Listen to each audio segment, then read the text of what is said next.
Hello students, class 10th के लिए आज मैं वन शॉट दे रहा हूं। Chapter 3 pair of linear equations in two variable.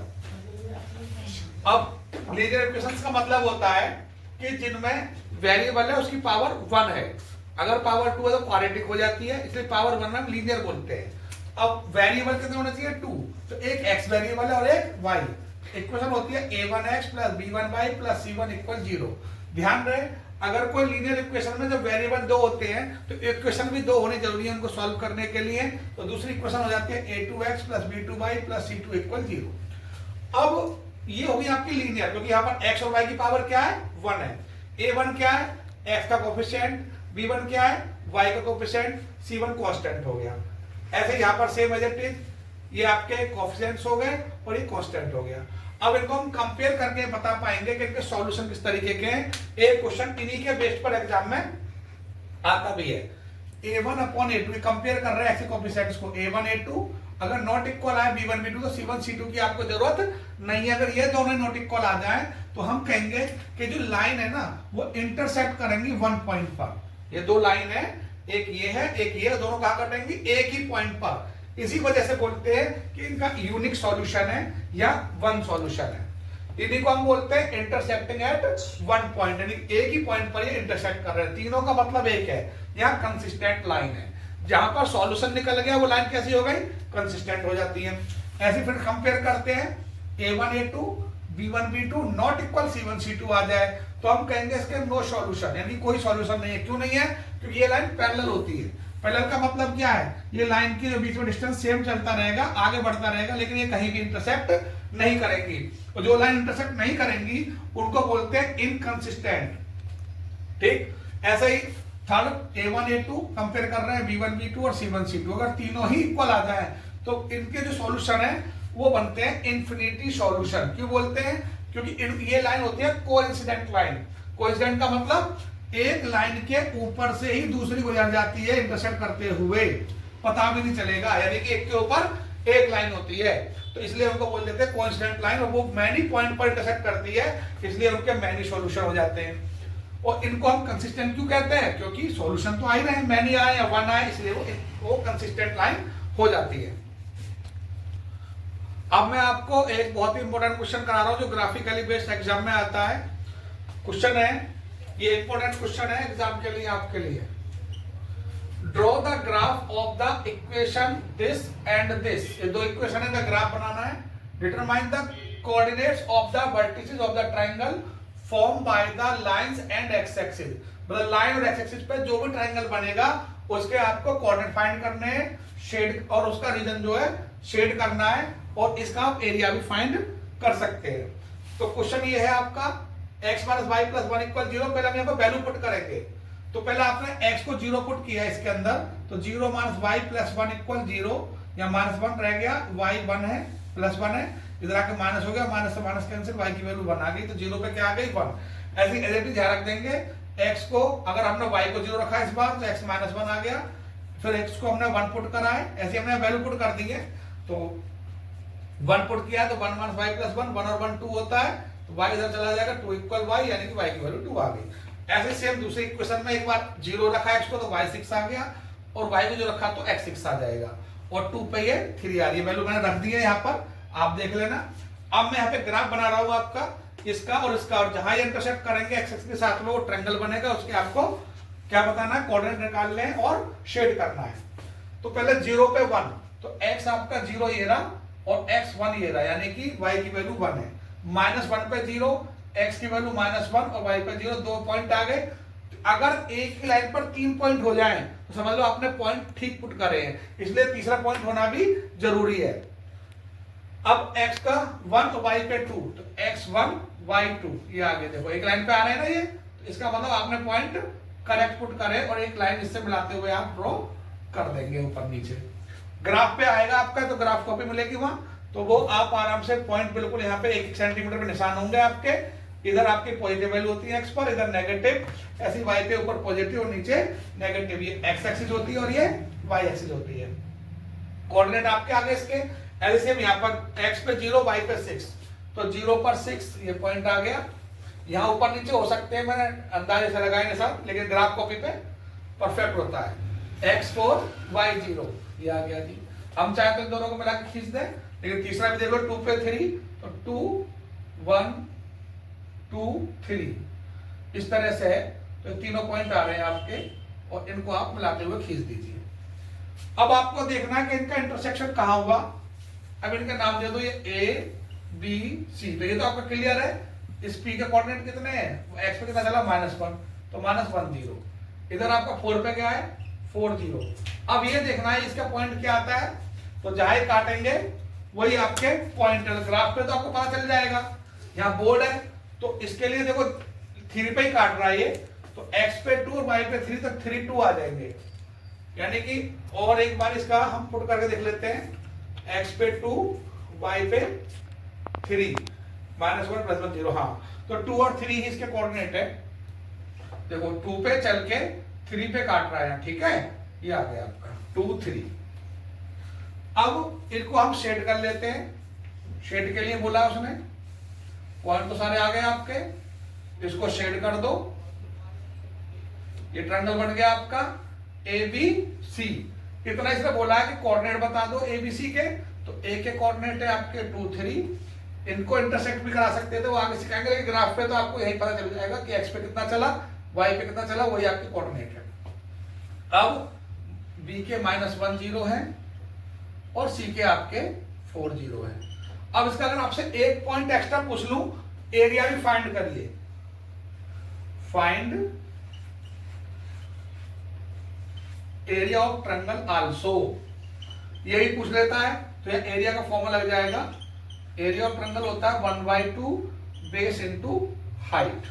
तो ये एक पॉइंट और जोड़ दिया। अब कितने क्वेश्चन आते हैं ना, इसी बेस पे आप करते रहोगे, तो क्या होगा 1/2 बेस कितना है 1 2 3 4 5, काउंट कर लो यहां से, देखो 1 2 3 4 5, 4 तो यही थे और एक इधर गया था 5। नेगेटिव पॉजिटिव माने नहीं रखता, क्योंकि जो पॉइंट होते हैं वो पॉजिटिव ले जाते हैं। एरिया कभी नेगेटिव नहीं होता है, तो उसकी डिस्टेंस भी पॉजिटिव होती है। चलिए यहां तक 5 कॉलम हो गए, तो 5, और हाइट इसकी होगी 2 1 2 2 पे काट रहा है ना ऊपर, ये ऊपर कितना जा रहा है 3, सॉरी 3 जा रहा है ये, तो ये हाइट इसकी होगी 3। तो 15/2 7.5 स्क्वायर यूनिट इसका एरिया आ गया। यही आपका आंसर है। ये बहुत इंपॉर्टेंट है, करना है। एक ना फाइंड द वैल्यू ऑफ के भी क्वेश्चंस आते हैं एग्जाम में 1 मार्क्स में, तो वो क्या है समझ लो। फाइंड द वैल्यू ऑफ के for which this and this has a unique solution. Unique माने 1 सॉल्यूशन। तो इसके लिए मैंने आपको फॉर्मूले बता दिए थे स्टार्टिंग में ही। यूनिक का formula a1/a2 not equal b1b2। इसमें c1 c2 बताने की जरूरत नहीं है, अगर पहले नॉट इक्वल आ गया वो भी नॉट इक्वल ही होता है। तो a1 क्या है इस केस में 4 है, a2 क्या है 2 है। कंपेयर कर रहे हैं ना, x की वैल्यू जो है a1 a2 है, y की वैल्यू b1 b2 है। ये आपने वैल्यू पुट कर दी, क्रॉस मल्टीप्लाई किया 2 के इक्वल 8, 2 से डिवाइड किया 8 को 4, तो k नॉट इक्वल 4 के लिए ये आपका आंसर आ गया, यूनिक सॉल्यूशन है। अगले में पूछ रहा है find the value of k for which this and this has infinity solution. Infinity में क्या होता है, तीनों इक्वल होते हैं, तो हमने लिख दिया है यहां से कंपेयर करके। a1 आपका 2 है, a2 आपका k+2 है, ऐसे b1 b2 c1 c2 मैंने लिख दिया यहां से कंपेयर करके, और फॉर्मूला लगा दे इन्फिनिटी वाला a1/a2 equal b1 b2 equal c1 c2। तीनों इक्वल होते हैं इन्फिनिटी सॉल्यूशन के अंदर, ठीक है।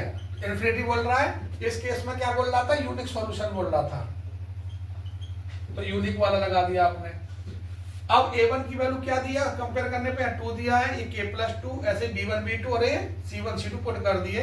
तो चाहो तो इन दोनों को इक्वल करके वैल्यू निकालो, चाहे इन दोनों को चाहे इन तीनों को, तीनों इक्वल हैं। तो मैंने पहला और लास्ट लिया है, तो फर्स्ट एंड लास्ट में यहाँ देखो 2 से 2 कट के ऊपर नीचे और क्रॉस मल्टीप्लाई कर दिया है, तो 2 की मल्टीप्लाई इससे करोगे k-1 से 2k-2, और ये आपका k+2 आ गया, 2 इधर जाके 4 बना देगा, और ये k इधर आके माइनस हो गया, तो k की वैल्यू आ जाएगी 4। यही आपका आंसर है। अब आपको इस चैप्टर से हम सब्स्टिट्यूशन मेथड सिखा देते हैं। 2 ही मेथड है आपके कोर्स में, एक सब्स्टिट्यूशन और एक एलिमिनेशन मेथड। सब्स्टिट्यूशन क्वेश्चन से समझा देंगे। x + 2y = -1 एक इक्वेशन ये है, और एक है आपकी 2x + 3y = 12। इस सब्स्टिट्यूशन में क्या होता है, किसी एक भी इक्वेशन से x या y निकालेंगे और दूसरी में पुट करेंगे। जैसे मैं यहाँ से फर्स्ट से x निकाल लेता हूँ, तो x इक्वल क्या हो जाएगा, -1 - 2y। x की वैल्यू को यही रखेंगे, 2y को इधर ले जाएंगे तो क्या होगा, पॉजिटिव तो नेगेटिव साइन आ जाएगा। और इसको पुट कर दो इक्वेशन 2 में, तो इक्वेशन 2 में पुट करोगे x की वैल्यू तो क्या आएगी, -1 - 2y + 3y = 12। तो -2 माइनस का 4y, 2 से मल्टीप्लाई किया 1 को ये आ गया, और +3y = 12। अब ये 3y ये 4y माइनस के y रह गए, तो माइनस की वैल्यू बढ़ी है, इधर जाके ये 12 में प्लस हो जाएगा 2, तो y की वैल्यू हो जाएगी 14, माइनस का भी माइनस है, इधर जाएगी नेगेटिव हो जाएगा। अब y की वैल्यू क्या करेंगे आप, जहां आपने x निकाला है वहां पुट कर देंगे x की वैल्यू, ठीक है। तो x इक्वल क्या था, -1 - 2y, -1 - 2 इंटू y की वैल्यू -14 आप पुट कर दो, -1 + 28, 14 2 जा माइनस प्लस 28 - 1 27, यही आपकी वैल्यू x की, ठीक है। x और y आपको फाइंड हो गए, यही सब्स्टिट्यूशन मेथड है। अब एलिमिनेशन मेथड भी समझ लो, इस क्वेश्चन को हम सब्स्टिट्यूशन से भी कर सकते हैं, पर इस टाइप के ए और बी वाले क्वेश्चन है ना, एलिमिनेशन से ज्यादा आसानी से होते हैं। तो एलिमिनेशन मेथड क्या होता है, पहले आप क्या करेंगे, इस क्वेश्चन में ए बी एलसीएम ले लेंगे, तो ए बी एलसीएम आ जाएगा, तो बी की मल्टीप्लाई x से हो जाएगी और a की मल्टीप्लाई y से हो जाएगी, और ये 2 है, क्रॉस मल्टीप्लाई कर देंगे, bx + ay = 2ab, ये आपका हो जाएगा फर्स्ट इक्वेशन। सेकंड है आपके पास ax - by = a² - b², ये सेकंड इक्वेशन है। अब आपको एलिमिनेशन में क्या करना होता है, अगर आपको x एलिमिनेट करना है तो इनके कोएफिशिएंट इक्वल कर लो, और अगर y एलिमिनेट करना है तो y के कोएफिशिएंट इक्वल कर लो। जिसको भी एलिमिनेट करना है उसी के कोएफिशिएंट क्या होने चाहिए, इक्वल। सपोज करो मुझे y करना है, तो एक प्लस और माइनस है, तो इस वजह से डिफरेंट साइन होने की वजह से हम इसे ऐड करने पर ही कैंसिल कर देंगे, पर ये कैंसिल कब होगा, जब यहाँ पर दोनों वैल्यू सेम होगी। तो ऐसे केस में क्या करते हैं, फर्स्ट जो इक्वेशन है उसे तो इधर सेकंड वाला का कोएफिशिएंट क्या b, तो b से मल्टीप्लाई कर देंगे यहाँ, और सेकंड में a की जरूरत है तो a से कर देंगे, मतलब आपस में एक दूसरे से मल्टीप्लाई कर देंगे, इसको b से और इसको a से, जिससे कि दोनों वैल्यू क्या आ जाए, सेम हो जाए। यहाँ पर क्या है, जब दोनों डिफरेंट वैल्यू होती है तो एक दूसरे से मल्टीप्लाई होती है, इसको b से और इसको a से, तो इसको मल्टीप्लाई किससे करेंगे, b से, और सेकंड को करेंगे a से। तो आप b से मल्टीप्लाई करो फर्स्ट इक्वेशन को, तो ये हो जाएगा b² x + aby equal, b से कर रहे हैं तो 2a और b इंटू b² हो जाएगा, ठीक है। थोड़ा सही से बना देता हूँ। अब ऐसे ही थर्ड मान लो इक्वेशन, यहां पर क्या है आपका a से, तो ये a² x - aby equal, a से कर रहे हैं तो ये क्या हो जाएगा, a³ - ab², ठीक है। अब इसको एलिमिनेट करने में ऐड कर दो, ऐड करने पे क्या होगा, जो प्लस माइनस के, तो मैंने कहा ना एक प्लस एक माइनस हो, क्या होगा, ऐड होने पे साइन चेंज नहीं होते, तो ये कट जाएंगे। अब इनको ऐड करेंगे तो x कॉमन आएगा, a² + b² एक ब्रैकेट में बाहर x आ जाएगा, इधर आपका a³ - ab² ये है ही, और प्लस का 2ab²। अब इधर घटाओगे तो a³ + 2ab² में से एक गया, दोनों की देखो b के ऊपर स्क्वायर है और a है यहाँ पर, तो नॉर्मल लाइक टर्म हो गई, इसको आपस में माइनस कर सकते हैं, 2 है 1 है, तो घट के एक b² रह जाएगा। अब a यहाँ पर देखो कॉमन भी मिल रहा है, तो a² + b² हो गया, यहाँ भी आपका a² + b² है, x, तो x की वैल्यू क्या आएगी, a² + b², और अपोन में डिवाइड क्या हो जाएगा, a² + b² से, तो क्या आएगा इसका रिजल्ट,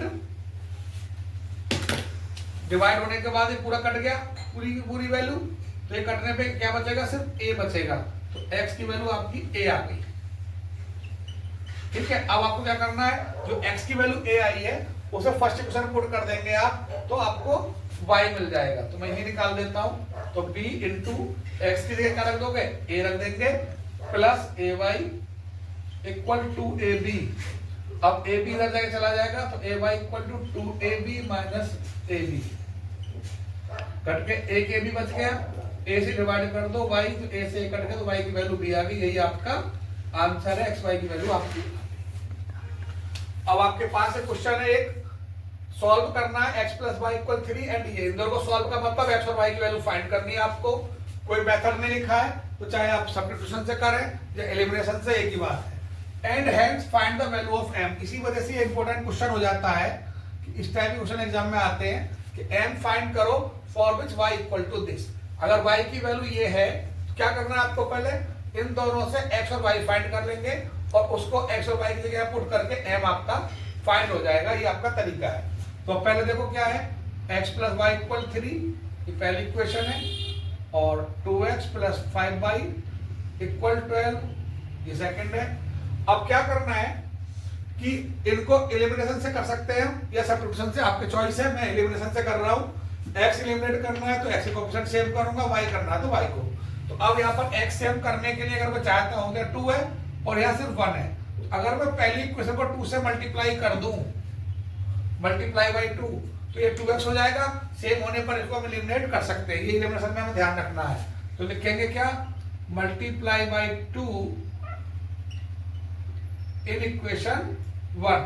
तो इस 1 को 2 से मल्टीप्लाई करना है, यहां से हटा देता हूं, यहां कर दिया तो ये 2x plus 2y equal to 6। इधर इसे लिख दो 2x plus 5y equal to 12। अब हम इसको माइनस कर सकते हैं। सब्ट्रैक्ट क्यों कर रहे हैं, कि दोनों सेम साइन है। अलग अलग साइन होते तो ऐड करने पे कट जाते हैं, सेम है तो सब्ट्रैक्ट करने पे कटेंगे तो माइनस हो जाएगा, माइनस हो जाएगा, माइनस हो जाएगा। तो यह आ जाएगा आपका माइनस का 3y इक्वल टू माइनस का 6। माइनस से माइनस करके तो y की वैल्यू 6/3, तो y की वैल्यू आ गई 2। अब y की वैल्यू कहां पुट करना है, ये y की आई है अभी वैल्यू, y को पुट कर दो फर्स्ट इक्वेशन में, पुट इन इक्वेशन 1। तो x प्लस वाई की वैल्यू 2 इक्वल 3, तो x क्या हो जाएगा यहाँ पर 3 माइनस 2, x की वैल्यू होगी 1। अब x और y को कहाँ पुट करोगे, आपको m भी फाइंड करना है अभी, तो इन दोनों को पुट कर देंगे यहाँ पर जो आपने इक्वेशन दी है y equal to mx plus 5। तो y की जगह आ जाएगा आपका 2m, x की वैल्यू 1 प्लस 5। अब m फाइंड करना है, y को उधर ले आओ, 2 माइनस 5 इक्वल टू m, तो माइनस 3 इक्वल टू m, यही आपका आंसर है। अब एक क्वेश्चन आया आपके पास, अब हम स्टेटमेंट वाले क्वेश्चंस पे आ चुके हैं। इसके बाद में जब मैं ये चैप्टर आपको समझा दूंगा वन शॉट, तो आपको एक पेपर भी दूंगा सॉल्व करने के लिए। उसमें इंपॉर्टेंट क्वेश्चन ही होंगे, एग्जाम के पॉइंट ऑफ व्यू से जो क्वेश्चन है मैं वही आपको करा रहा हूँ। 2 numbers are in the ratio 5:6। दो नंबर आपके 5 और 6 की रेशो में है, वो आपको फाइंड भी करने हैं। और if 8 is subtracted from each of the number, अगर दोनों में से 8 घटा दे तो रेशो 4:5 बन जाएगा। आपको नंबर फाइंड करने हैं, तो लेट कर लो। फर्स्ट नंबर जो है आपका वो x है एंड सेकंड जो नंबर है वो आपका y है। अब इनका रेशो दिया हुआ है, क्या दिया हुआ है 5:6। तो आपने x और y आपने लेट कर लिए। अब इनका रेशो में दिया है तो x अपॉन y का रेशो क्या बोला है 5:6। क्रॉस मल्टीप्लाई करेंगे तो 6x इक्वल टू क्या हो गया 5/। यहां से हम x भी निकाल सकते हैं, तो x की वैल्यू हो जाएगी 5/6। देखेंगे सब्स्टिट्यूशन से करें या एलिमिनेशन से। अब नेक्स्ट इक्वेशन में क्या बोला है, if 8 subtract from each of the number. अब दोनों नंबर x और y है, अब इनमें हम क्या कह रहे हैं 8 माइनस कर रहे हैं दोनों में से। अब रेशो क्या बन गया 4/5 रेशो बन गया। क्रॉस मल्टीप्लाई करिए 5x माइनस 40 इक्वल 4 से कर दो 4/-32। ठीक है। अब हम क्या कर सकते हैं यहाँ पर, जैसे x की वैल्यू निकाली हुई है आपने, यहाँ x की जगह पुट कर दो, तो पुट कर दो x की जगह पे वैल्यू ये 5/6। तो उससे क्या होगा, आप y की वैल्यू फाइंड कर लेंगे। तो ये हो गया आपका 25/6 माइनस 4/y की तरफ ले आओ इक्वल इधर आकर 40 माइनस 32। ये आपका 8 आ गया। अब यह 6 एलसीएम लेंगे, 25 माइनस 6 4 जा 24 हो जाएगा y/6। 6 आपने क्या लिया है एलसीएम ले लिया है। क्रॉस मल्टीप्लाई कर देंगे, 25 में से 4 गया तो 24 गया तो क्या आएगा y रह जाएगा ओनली, और 6 की तरफ मल्टीप्लाई हो जाएगी 8 6 जा 48। ये y की वैल्यू आ गई। अब y की वैल्यू हम फर्स्ट इक्वेशन पुट कर देते हैं तो x आ जाएगा। तो x इक्वल टू क्या दिया था 5/6, 5 इंटू y की वैल्यू क्या है 48/6, तो 40 आपका आ गया, x की वैल्यू आ गई 40, यही आपका आंसर है। अब क्वेश्चन है आपके पास, the digit at the tens place of a 2-digit number is 2 times the digit at the unit place। ये कह रहे हैं 2 डिजिट नंबर है कोई जिसकी टेंस प्लेस जो है वो 2 टाइम है यूनिट प्लेस का। तो पहले इतना ही पढ़ते हैं। इसमें 2 प्लेस है, देखो जब भी 2 डिजिट नंबर होता है वो 10 से शुरू होते हैं 99 पे खत्म हो जाते हैं, तो इसमें 2 नंबर होते हैं, एक यूनिट प्लेस होता है और एक टेंस प्लेस होता है। इसे बोलते हैं यूनिट प्लेस, इसे बोलते हैं टेंस प्लेस। तो हम दोनों में से ही दोनों को लेट करेंगे। यूनिट प्लेस जो है आपका वो x है, समझा?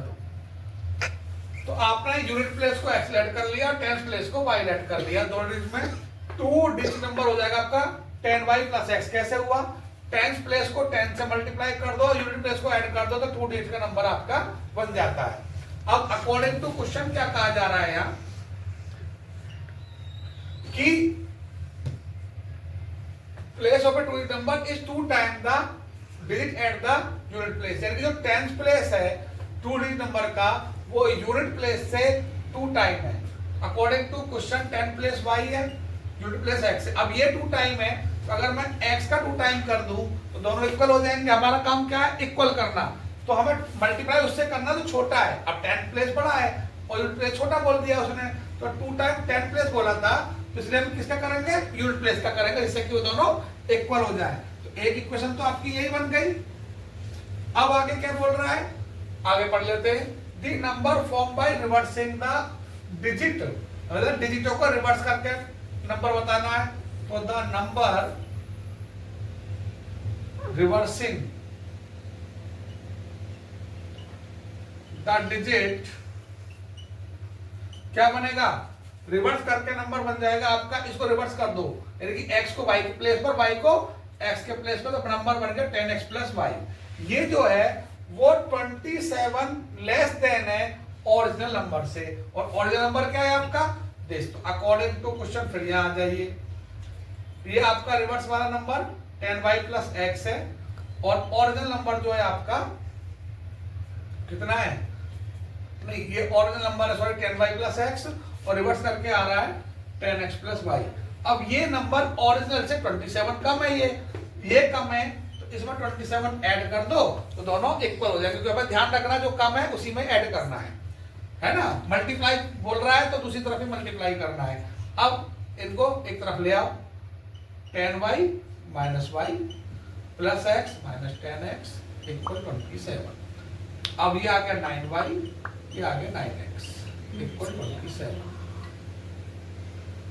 अब क्या करना है आपको? यहां पर y की वैल्यू क्या दी है? 2x। तो फर्स्ट में 2x दिया, इसको पुट कर दो, तो y की जगह पे क्या लिख देंगे हम? 2x।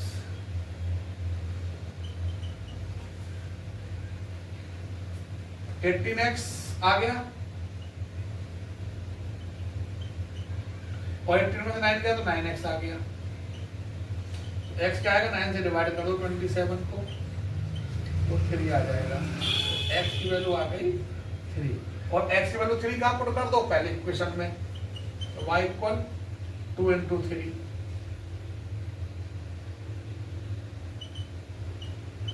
यानी कि 6। y क्या आ गया? 6। अब आपको क्या चाहिए? 2 digit number.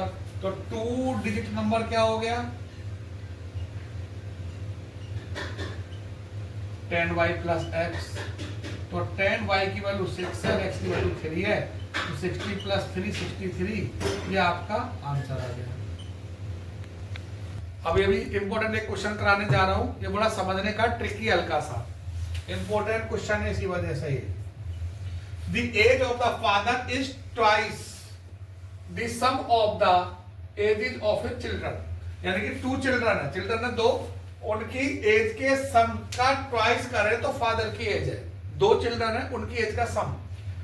After 20 years his age will be equal to the sum of the age of his children। यानी कि 20 साल बाद फादर की एज बच्चों की एज के सम के इक्वल हो जाएगी।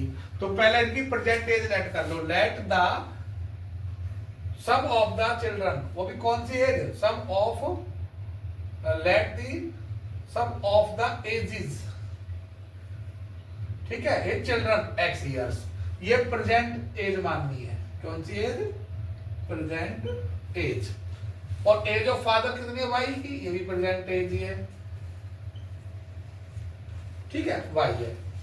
अब अकॉर्डिंग टू क्वेश्चन क्या कह रही है, पहला कहती जो फादर है वो ट्वाइस है sum of the age of children. यहां पे आपने चिल्ड्रन की कंबाइंड एज को लेट किया है एक्स, यानी कि अलग अलग नहीं है, दोनों की कंबाइंड एज ही एक्स है। अब वो फादर क्या है, कहती इनकी एज का डबल है, तो हम किसका एज डबल करेंगे, जो चिल्ड्रन की एज है कंबाइंड उसका डबल कर देंगे तो फादर के बराबर हो जाएगा, कि फादर डबल बोला गया, ट्वाइस बोला गया है। अब एक इक्वेशन तो आपकी यही आ गई। अब असली समझने वाली कहानी यहां पर है, आफ्टर 20 ईयर्स, यानी कि यहां पे लिख दो after 20 years ages of his children, ये भी कंबाइंड समझना, दोनों की। बता सकते हो कि कंबाइंड एज क्या होगी इनकी 20 साल बाद। देखो आपने क्या माना था, दोनों की कंबाइंड एज एक्स है, अब 20 साल बाद दोनों की एज ही बढ़ेगी, दो बच्चे दोनों की बढ़ेगी ना, तो पहले की भी 20 हो गई और दूसरे की भी 20 बढ़ गई, 20 साल बाद दोनों की 20 साल बढ़ेगी। बहुत से बच्चे गलती यही करेंगे, 20 जोड़ देंगे बस, क्योंकि वो अलग अलग नहीं लिया, हमने कंबाइंड एज लिया है, तो यहां पर भी दोनों की पहले की भी 20 ईयर एज बढ़ेगी और दूसरे की बढ़ेगी, तो कंबाइंड एज इनकी हो जाएगी x प्लस 40, और आफ्टर 20 ईयर्स फादर एज क्या बन जाएगी, वो हो जाएगी y प्लस 20, क्योंकि फादर तो एक ही है। अब क्या बोलना है, ये दोनों इक्वल है, 20 साल बाद क्या बोला है, इक्वल है, तो according to question y plus 20 equal है x प्लस 40 के। और y की वैल्यू आपने पहले क्या निकाली है, 2x, तो पुट कर दो, y की जगह बजाय x निकालो, क्योंकि आपसे फादर की एज पूछी गई है यहाँ पर, find the age of father, तो x निकालेंगे तो y अपॉन 2 आएगा, तो y प्लस 20 यही रहने दो, x को लिख दो y अपॉन 2 फ्रॉम इक्वेशन 1 से। अब y को एक तरफ ले आओ, तो y minus Y upon 2 equal 40 minus 20, 20 इधर चला जाएगा। ध्यान रहे जो वेरिएबल फाइंड करना है उसे लेफ्ट में रखो, 2 एलसीएम आ गया, 2y minus Y equal to 20, तो y की वैल्यू क्या आ जाएगी, 40, यानी कि जो फादर है उसकी एज कितनी है, 40 ईयर्स, यही आपका आंसर है। दी angle of cyclic coital ABCD are angle A this, B this, C and D। मतलब एक साइक्लिक क्वार्टल है जिसके चारों एंगल गिवन है, आपको x एंड y फाइंड करना है, hence the value of the 4 angle, चारों एंगल की वैल्यू भी फाइंड करनी है। ये भी क्वेश्चन अक्सर आता रहता है एग्जाम में, तो कैसे करेंगे जरा ध्यान दें। साइक्लिक क्वार्टल का मतलब है जो क्वार्टल सर्कल के अंदर बने उसे हम साइक्लिक बोलते हैं। तो ए बी सी डी का नाम दे दो, ए एंगल कितना है 6x प्लस 10, बी कितना है 5x, सी कितना है x प्लस वाई, डी कितना है 3y माइनस 10, ये चारों एंगल है। अब आपको x एंड y फाइंड करना है, ठीक है, और उसकी वैल्यू भी। अब साइक्लिक का एक आपको रूल पता होगा कि साइक्लिक में अपोजिट एंगलों का सम 180 होता है, तो यहां पर angle A plus angle C 180 degree होगा, ऐसे B और D होगा, तो 6x प्लस 10 सी दिया x plus Y equal to 180 degree. यहीं से आपका इक्वेशंस क्रिएट हो जाएंगी। 6 और 1 कितने हो गए 7x, और प्लस y 10 इधर चला जाएगा, तो 180 माइनस 10, तो 7x प्लस y हो जाएगा 170। ऐसे ही angle B plus angle D 180 degree होंगे। B कितना दिया है 5x, डी कितना दिया है 3y minus 10 equal to 180 degree, इधर चला जाएगा तो 5x plus 3y equal to 190 second हो गई। अब इनको सॉल्व करना है तो मैं फर्स्ट को 3 से मल्टीप्लाई कर देता हूँ, मल्टीप्लाई बाई 3 इन फर्स्ट, जिससे कि y इक्वल आ जाए कट जाए। तो 3 की मल्टीप्लाई यहाँ से करोगे 21x प्लस 3y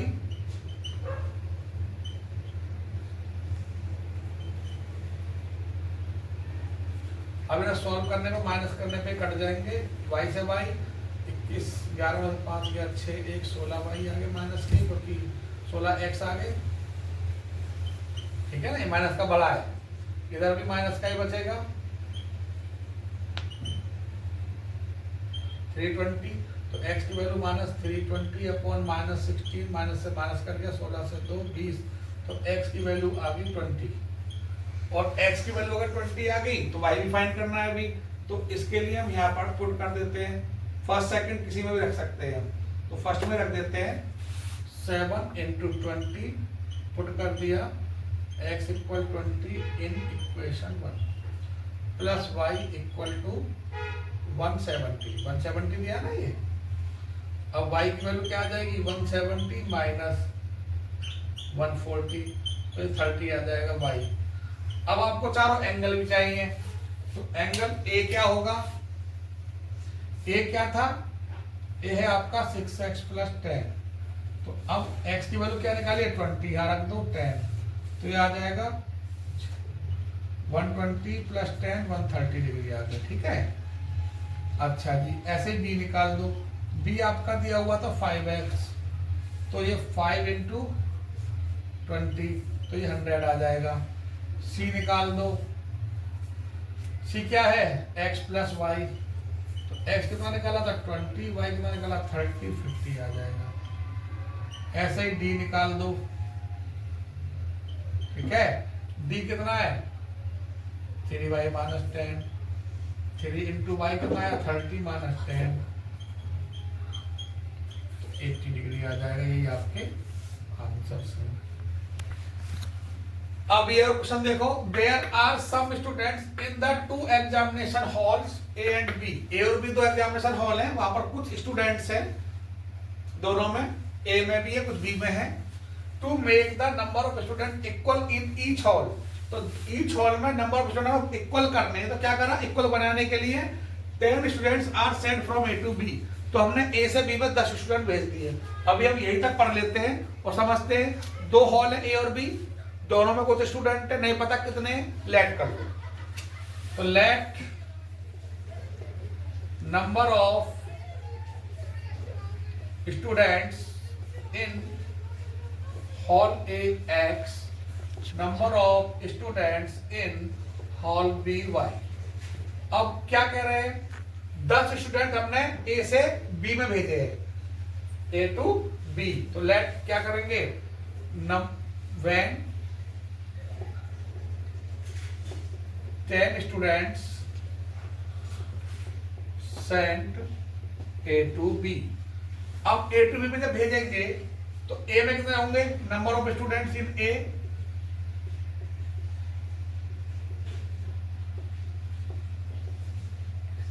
दस कम हो जाएंगे भाई, ए हॉल में 10 एक्स स्टूडेंट है, तो 10 स्टूडेंट कम हो गए एक्स ए हॉल में। अब number of students in B कितने हो जाएंगे, अब गए कहा है, बी में गए, तो बी में कितने हो जाएंगे y प्लस 10, तो बी के अंदर y है, x में रह गए।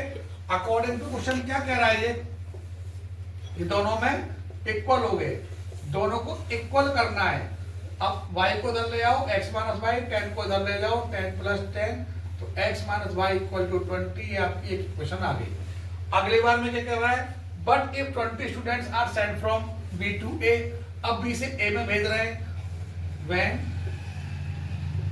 20 students sent from B to A, तो अब नंबर ऑफ स्टूडेंट्स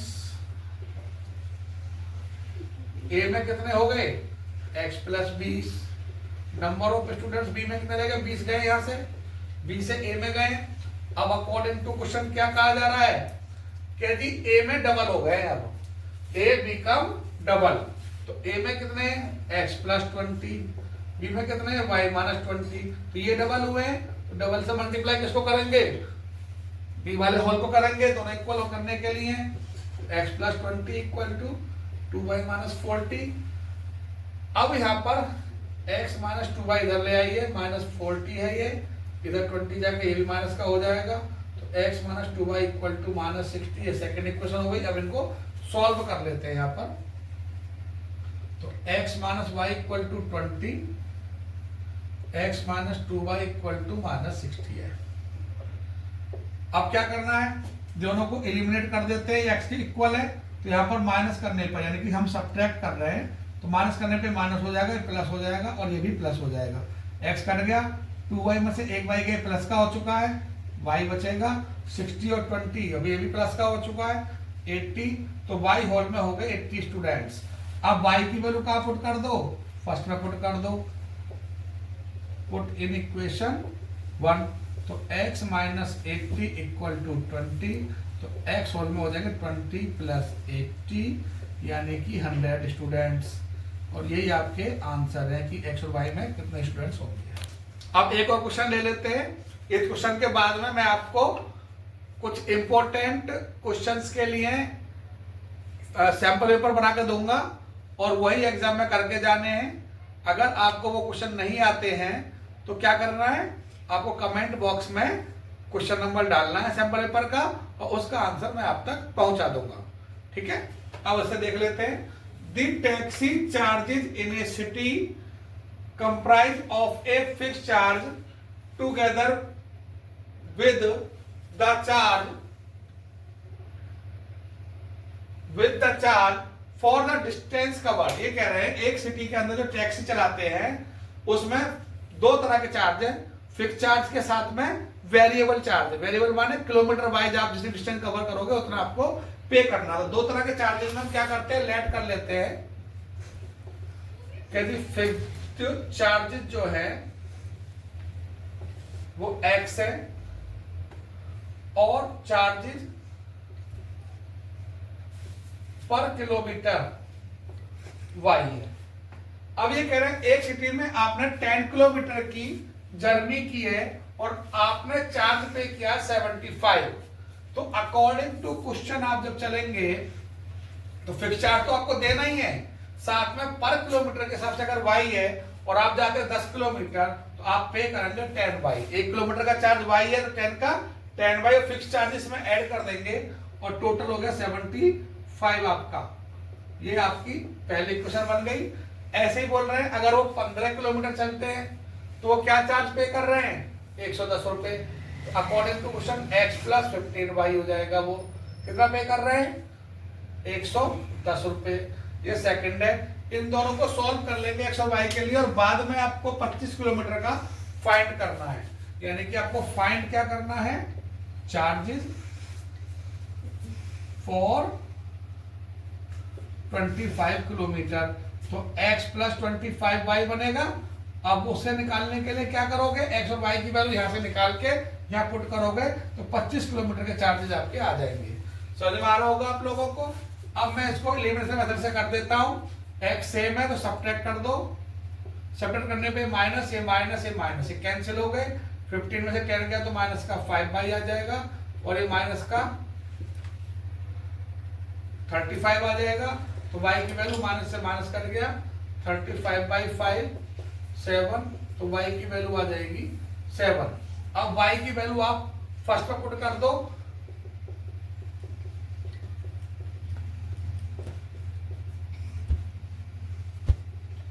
तो x की वैल्यू आ जाएगी 5। फिक्स चार्जेस 5 हो गए और पर किलोमीटर के हिसाब से 7 हो गए। तो चार्जेस फॉर 25 किलोमीटर का क्या आएगा, x क्या आया है 5, 25 और y की वैल्यू क्या आई आपकी 7। तो आंसर आ जाएगा आपका